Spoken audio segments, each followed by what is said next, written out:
참 좋은 복된 시간이 돌아왔습니다. 우리 주님 찾아오셔서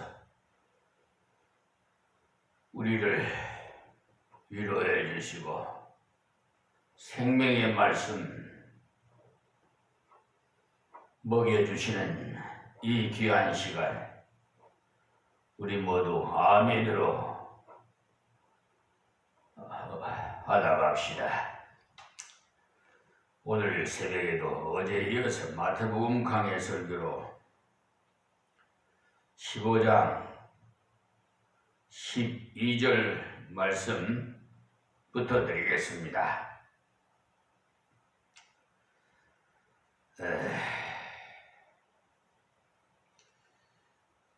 말씀 드리기 전에 어제 존경하는 장로님으로부터 카톡으로 박조준 원로 목사와 그 김진홍 원로 목사의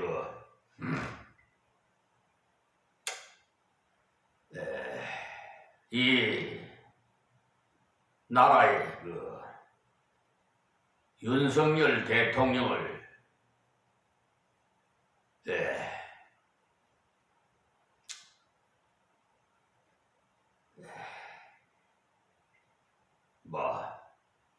칭찬한다고 할까요? 국민 품으로 돌아오게 해달라고 하나님께 기도하더라고요. 그 내용을 전부 시청해 보니까 바리새인과 서기관 같은 그런 분들 계시록에 보시면 주님 오실 날에 가까우면 해 같은 별이 떨어진다고 했습니다. 별은 목사입니다. 평상시에 저는 그 박조준 목사와 김진홍 목사를 존경했습니다. 그러나 어제 그 장로님께서 보내주신 그 동영상을 보고 참 마음이 아프고 안타까웠습니다. 어쩌면 그렇게 바리새인과 독사 같은 그런 자가 됐는지 모르겠어요. 그리고 비평이나 비판을 하지 말라고 그랬어요. 어떻게 된 판인지 하나님 위에 박조준, 김진홍 목사가 있는 것 같아요. 네? 비평하고 평가를 시기하고 이건 말이에요. 이 사회가 어렵고 혼란스러울 때는 정말 자숙하고 성찰하고 이 사회가 왜 이렇게 혼란스럽게 됐는지 압니까? 저와 여러분의 한국교회가 부패했기 때문에 그래요.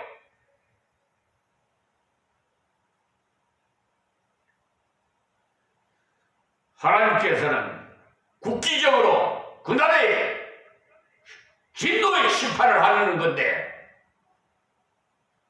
손바닥에다가 왕자를 쏘고 윤석열 대통령은 후보 시절 때 유세를 했잖아요. 김건희 여사는 천국인지 만국인지 조정을 밟고 대통령이 윤석열 대통령인지 김건희 대통령인지 모르게끔 하여튼 여러분 어제 보니까 총을 주는 것은 싸라고 이재명이를 쏴주고 자기도 죽고 싶다고 김건희 여사가 그렇다는데 이게 말이나 되는 일이에요 이거? 이게 마귀 사탄들이나 하는 짓거리들이지 하나님은 질서의 하나님, 평화의 하나님, 사랑의 하나님, 공의의 하나님이여. 어디 감히 말이야 하나님보다 더 우위에 앉아서 비평이라고 판단이라고 이럴수록 엎드려서 하나님께 이 나라 이 민족을 위해서 기도해야 될 거 아니에요. 저는 우파도 아니고 좌파도 아니고 예수파예요.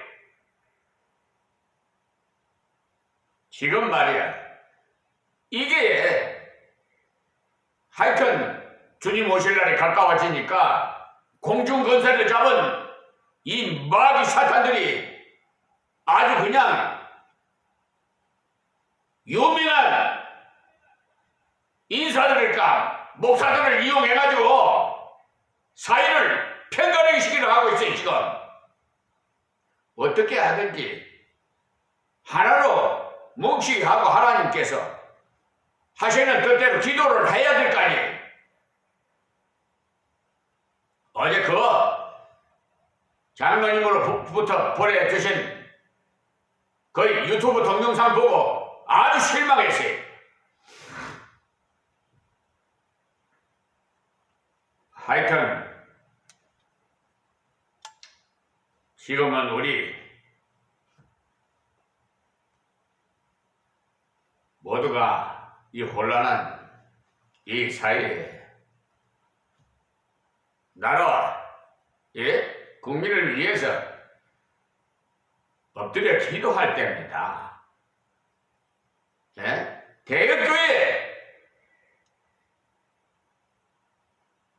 목사님들 MBC 비수첩으로 한번 봐요. 얼마나 부패가 썩었는지. 하나님 돈을 횡령하지 않나? 도둑질 하지 않나? 성추행을 하지 않나?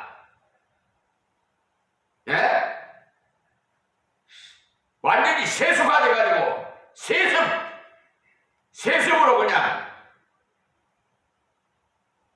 아버지가 한 그 교회를 자식한테 세습적으로 물려주고 그래가지고 한 교회 안에서도 팽가를 해야죠. 예배를 제대로 드리지도 못하고 말이야. 길거리로 나와서 또 저 사랑교회 오정현 목사는 미국에서 목회하면서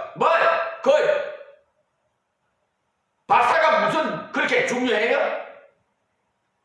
왜 나무 논문을 편집해가지고 양심을 속여?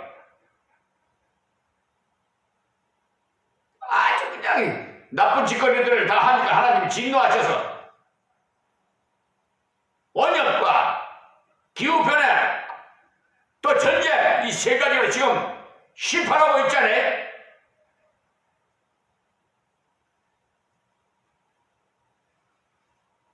누가 이 나라의 주인이에요? 국민이에요?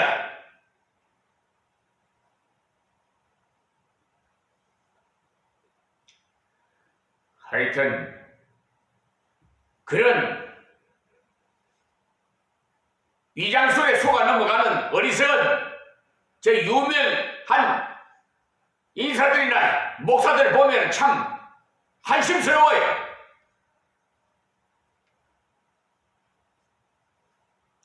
(12절에) 마태복음 본문으로 들어갑니다. 15장 12절에 이에 제자들이 나아가 가로되 바리새인들이 이 말씀을 듣고 걸림이 된 줄 아시나이까? 여기 바리새인들은 예수님의 말씀을 듣고는 성경을 자기만 알고 외우는 줄 아는가 하면서 말씀을 받아들이지 않았던 것입니다. 이들이 예수님께서 이 이사야 선지자를 통해서 이사야서를 기록하게 돼서 이 예수님께서 이사야를 가지고 말씀해 주실 때 이들이 바른 자세로 받았다면 맞구나, 우리가 하나님 말씀이 아닌 것을 가지고 잘못 증거했구나, 가르쳤구나, 이렇게 깨달아야 하겠는데, 도리어 구약성경에 대해서 독보적인 위치에 있는 그들이 자존심만 내세워가지고 예수님의 말씀을 배척했던 것이 지금 현실에 그렇다니까. 이때 사람들은 소위 반촌이라고 하는 수도 예루살렘에 온 고발자들로 예수님을 대적했던 것입니다. 그러니까 걸림이 된 줄 아시나이까? 라고 한 말이 바로 말씀을 아무리 바르게 증거해줘도 말씀을 내 것으로 받지 아니하니까 그 말씀이 나를 변화시키는 것이 아니라 오히려 나를 넘어뜨리는 결과가 오게 하더라는 것입니다. 즉 걸림이 됐다, 이 말씀이 우리가 말씀을 받을 때 순수한 자세로서 하나님 말씀에 의존해서 받고 그 말씀에 의존해서 생각하고 그 말씀에 의존해서 걸어가면 좋은 열매가 나오지만 하나님 말씀에 의존하지 아니하고 자기 스스로 생각한 대로 믿고 스스로 생각한 대로 걸어가면 그 말씀이 자기를 판단할 뿐만 아니라 다른 사람에게도 피해를 준단 말이에요. 말씀이 증거될 때 말씀이 자신에게 부딪힐 뿐이지 다른 아무 유익이 없다는 말씀입니다. 하나님 말씀이 증거될 때 그 말씀이 자신을 굽히고 순종하여서 믿고 걸어가야 하는 것이지 말씀에 대해서 대적하면 아무 유익이 없어요. 하나님의 이름을 빙자해서 뭐 설교를 하고 기도를 하고 하는데 참 가증스러워요. 가증스러워. 그래서 예수님께서 다음에 뭐라고 하셨는가 하면 13절에 예수께서 대답하여 가라사대 심은 것마다 내 천부께서 심으시지 않은 것은 뽑힐 것이니 여기 심은 것마다 내 천부께서 심으시지 않은 것을 뽑힐 것이니라는 말은 하나님께서 주시지 않는 것은 결국은 다 열매를 거둘 수가 없다 이 말씀입니다. 나이가 들고 원로가 됐으면 좀 자숙하고 엎드려서 기도해야 되는데 본인이 돼야 되는데 어디 말이야 나서가지고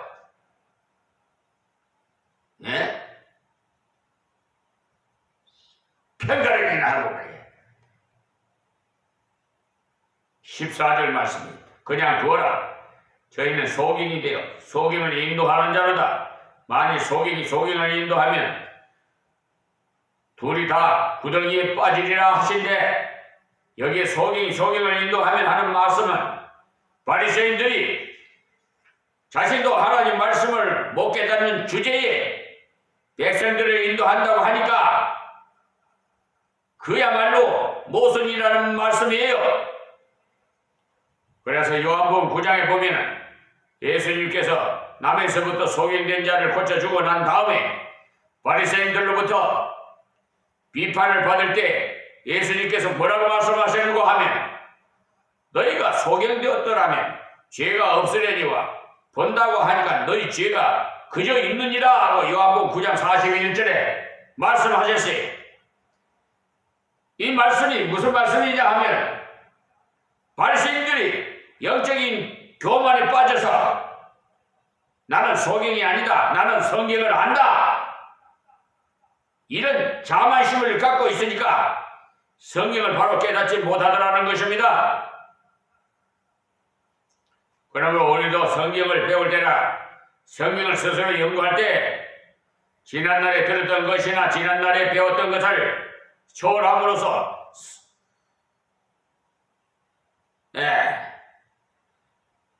선지자의 그 선입관념을 완전히 제거해버려야 돼.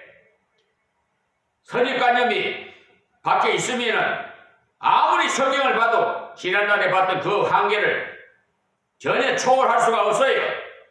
그러나 선입관념을 버리면 전에 별다른 감명이 없었던 말씀이라도 다시 순수하게 그 말씀의 본뜻을 깨닫기 위해서 하나님 앞에 성령으로 마음을 열어주심으로 말씀을 순수하게 깨닫도록 이렇게 지도해 주시기를 간절히 기도하는 마음으로 말씀을 읽어보면 한 문단 속에 들어있는 하나의 접속사나 토시를 소홀히 다루며 그냥 습관적으로 읽어나가므로 그 의미를 완전히 다르게 봤던 그런 것들이 얼마나 많이 발견되는지 몰라요.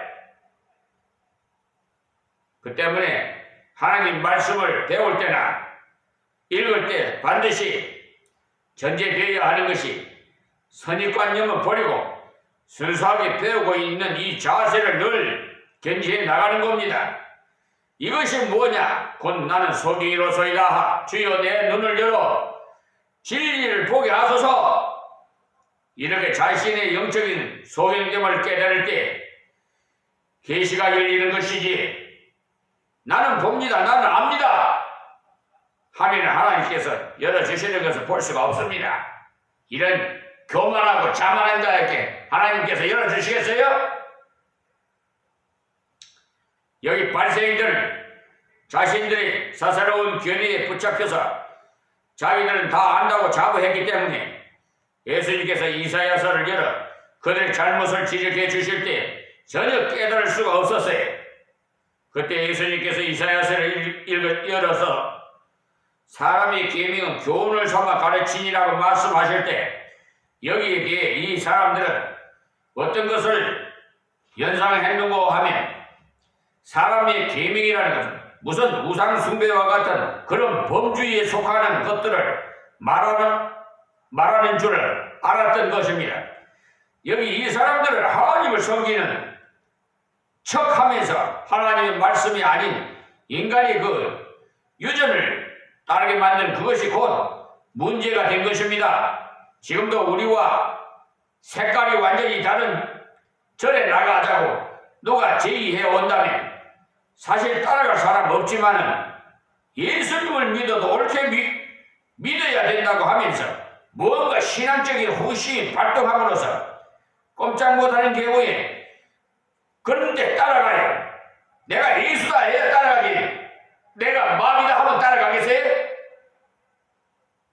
그러니까 무엇인가 상당히 신앙적이며 그리고 현대 감격에 맞는 새로운 성경 해석에서 나온 말이라고 할 때 잘 들어주게 되는 것입니다. 그러니 여기 사람의 계명이라는 것은 엉뚱하고 괴상한 소리로 생각하면 안 된다는 말씀입니다. 성경과 아주 비슷한 길로 가다가 슬쩍 달라지기 때문에 잘 넘어지게 되어 있는 것입니다. 근자에 얼마 전에 나온 몇 년 전에요. 새로 번역한 성경책이 있죠. 다니엘서 3장 17절 보세요. 전에 있는 한글 번역 성경책에는 우리 하나님을 갖다가 하나님이 계시다면 이렇게 슬쩍 바꿔놨어요. 네? 그러면 하나님이 안 계실 수도 있다 이 말이죠. 사람을 이렇게 혼란스럽게 만드는 마음이 사람들이 때문에 성경을 들을 때 성경을 읽을 때 우리는 반드시 자신이 부족한 소경임을 인식하고 하나님께서 자기의 눈을 열어주시기를 지 않으면 하나님께서 심어주시지 않으면 다 소용없다는 것을 아십시오. 하나님께서 열어주지 않으면 자기도 바로 볼 수 없는 것을 물론 이거니와 남도 바로 가르칠 수가 없어요. 어디에 나서서 말이야. 네. 하나님보다 더 위에 있는 것 같이 교만하게 이루 말할 수 없어요. 그러나 하나님께서 열어주시면 성경을 읽을 때 자꾸 자기가 보이는 게 성경은 이렇게 말씀하시는데 나는 왜 이런가? 이렇게 자기를 바로 알게 되는 것입니다. 그러나 하나님께서 열어주지 않으시면 성경을 읽을 때 자기는 안 보이고 자꾸 남만 보이는 게 아무 집사는 오랫동안 교회를 다녔는데도 불구하고 아무것도 아니구나 이렇게 남을 판단하게 돼요. 판단하지 말라고 했는데 판단을 해요. 에? 박조준 원로 목사나 김준영 원로 목사를 그 한번 들어보세요. 하여튼 어처구니가 없어서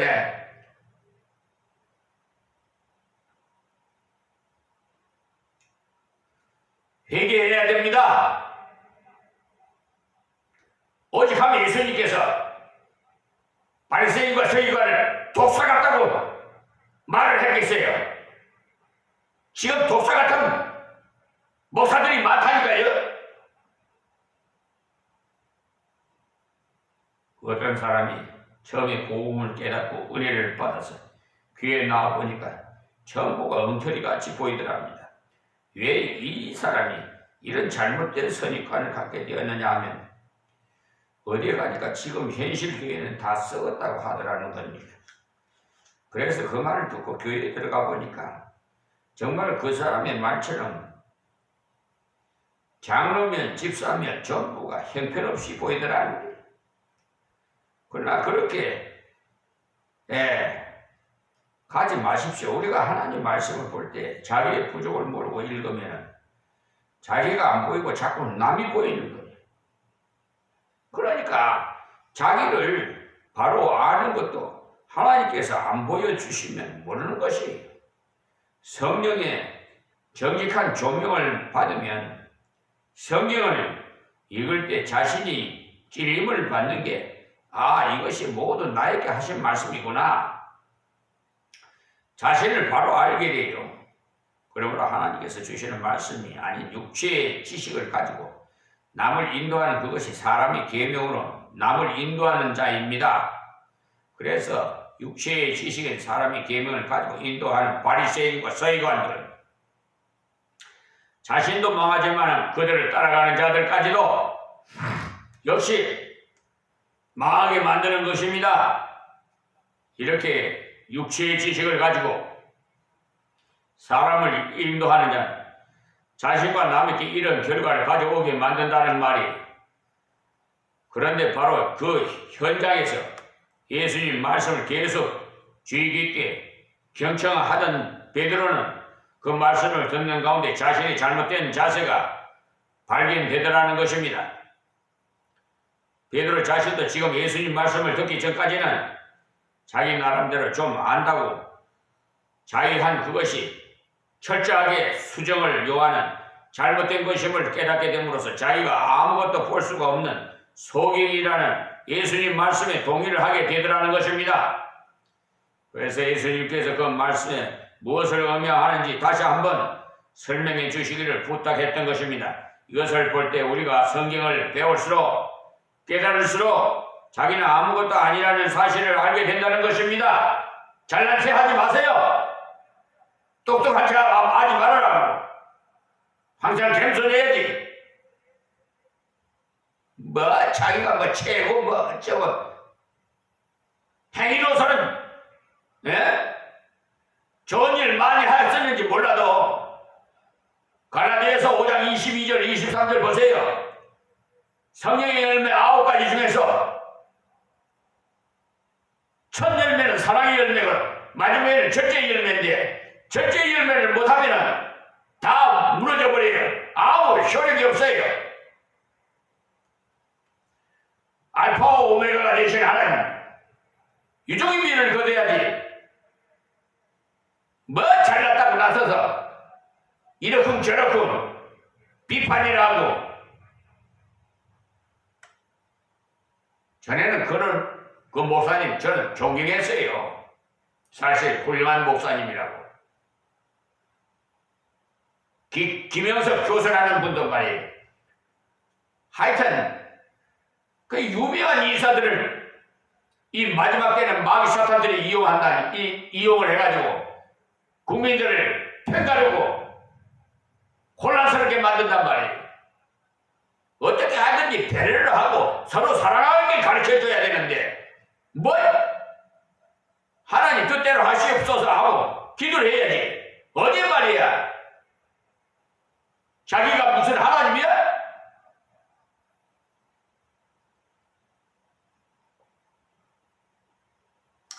이때 베드로가 예수님 말씀을 듣고 당장 뭐라고 했는가 하면 15절 베드로가 대답하니까 이 비유를 우리에게 설명하여 주옵소서. 그러니까 예수님께서 입에 들어가는 것이 사람을 더럽게 하는 것이 아니라 입에서 나오는 그것이 사람을 더럽게 하는 것이니라고 하신 그 말씀이 도대체 무슨 뜻이며 자기에게 어떻게 적용해야 되었는지 물어보았던 것이죠. 그러니까 처음에는 자신이 무엇을 좀 안다고 생각했었는데 예수님께서 심은 것마다 내 천부께서 심으시지 않은 것을 뽑힐 것이니라고 말씀하시고 또 저희는 소경이 되어 소경을 인도하는 자로다. 만일 소경이 소경을 인도하면 둘이 다 구덩이에 빠지리라고 말씀하시는 것을 가만히 생각하니까 자기도 분명히 모르고 있다는 것이 깨달아짐으로써 그 말씀이 무슨 뜻인지 다시 한번 설명해 주시기를 부탁했다는 말씀이에요. 여기 베드로를 보시면 참 솔직합니다. 이 베드로는 학식이 없어요. 초등학교도 제대로 졸업하지도 못하고 어부로서 평생을 지냈던 사람이에요. 저 무디 목사도 가정이 가난해서 공부도 제대로 초등학교도 못 만났지만 하나님께서 들어서 쓰셨어요. 3일상 2장 6절 이세야 보세요. 하나님은 죽이기도 하고 살리기도 하고 그럼더위에서 끌어올려서 보좌에까지 앉히시는 분이에요. 배웠느냐 못 배웠느냐가 문제가 아니에요. 잘났느냐 못났느냐가 문제도 아니고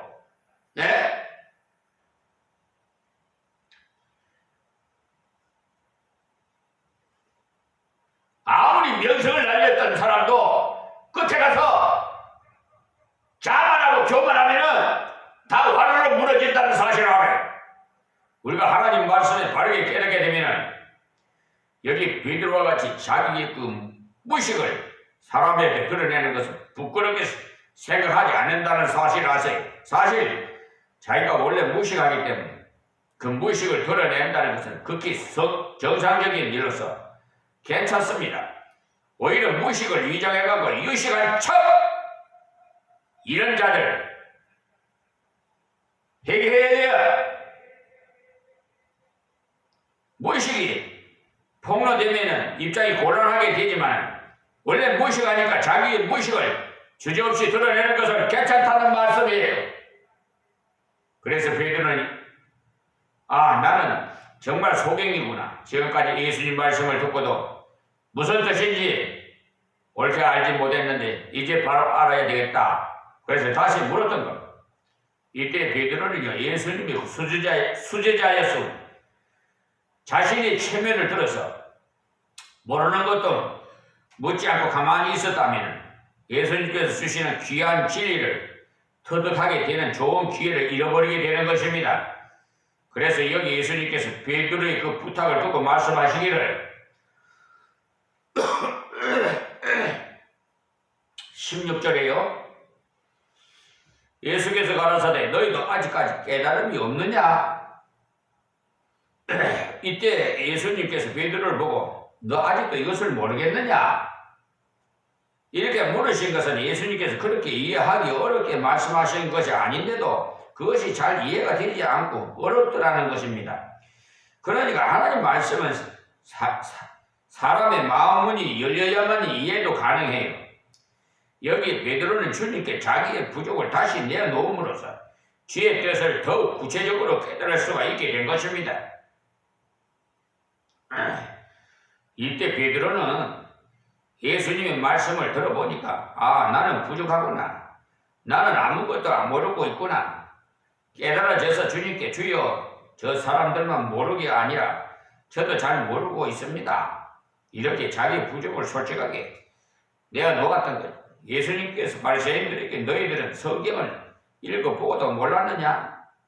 이렇게 책망하실 때 옆에서 듣고 있던 베드로가 예수님을 저도 몰랐습니다. 어떻게 주의 말씀을 자신의 것으로 삼을 때 자기의 부족을 주님 앞에 내놓음으로써 예수님께서 그 구체적으로 깨닫게 해주시는 것을 체험할 수가 있었던 겁니다. 우리가 언제나 자신의 무능을 주님께 구하면 주님께서 말씀을 구체적으로 깨달을 수 있도록 인도해 주십니다. 주님께서 말씀을 구체적으로 깨달을 수 있도록 인도해 주세요. 그래서 성경은 아무리 읽어봐도 무슨 뜻인 줄 모를 때 즉시 하나님께 엎드려 기도하십시오. 하나님의 이 말씀을 읽었으나 문자적인 의미는 알겠습니다만은 그 속에 든 말씀의 본뜻이 무엇인지 모르겠습니다. 이렇게 간절히 구하면 하나님께서 구체적으로 깨닫도록 인도해 주십니다. 보혜사 성령님께서 말입니다. 우리가 성경을 열고 할 때 실제로 이런 난관에 부딪힐 때가 얼마나 많은지 몰라요. 이제 예수님께서 책망만 하지 않으시고 설명을 잘 해주셨어요. 자, 17절에요. 입으로 들어가는 모든 것은 배로 들어가서 뒤에 내어 버리는 줄을 알지 못하느냐? 그러니까 입으로 들어가는 음식물은 섭취하는 대로 소화돼서 나중에는 다 배설해 버리니까 그것이 사람의 인격을 더럽게 하는 것이 아니라는 말입니다. 다음 18절에 입에서 나오는 것들은 입에서 나오는 것은 무엇인가 하면 바로 마음에서 나오는 거예요. 여기서 입에서 나오는 것은 주로 언어와 사상입니다. 그래서 마음에서 나오나니란 말은 이 언어라는 것은 자기 표현을 곧 자기를 드러내는 것이라는 거예요. 그러니까 자기가 어떤 존재라고 하는 것을 드러내는 겁니다. 그래서 입에서 나오는 것들은 마음에서 나오나니 이것이야말로 사람을 더럽게 하느니라. 그래서 입에서 나오는 것을 가지고 남을 더럽게 하고 자기도 더럽게 그래서 다음에 입에서 나오는 것들에 관해서 쭉 열게 주시는데 다음 시간에 말씀드리겠습니다. 하나님 감사합니다. 이 부족한 비천한 종이 하나님의 말씀을 대언하여 싸우니 듣는 자마다 다 깨닫고 복되게 하여 주시옵시고 불의를 행한 자들을 다 용서해 주시고 회개시켜 주시옵소서. 이방인들도 구원하시옵시고 이 나라 이 민족을 하나님 뜻대로 다스려 주셔서 아버지 영광 받으시옵소서. 예수님의 이름으로 기도합니다. 아멘. 아멘.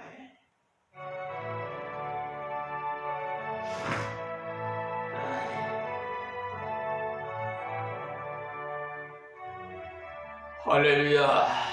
우리 아버지, 여러분 사람의 말을 듣지 말고 하나님의 음성만 들으십시오. 아무리 유명한 인사나 유명한 목사라도 그분들의 말을 하나님의 말씀에서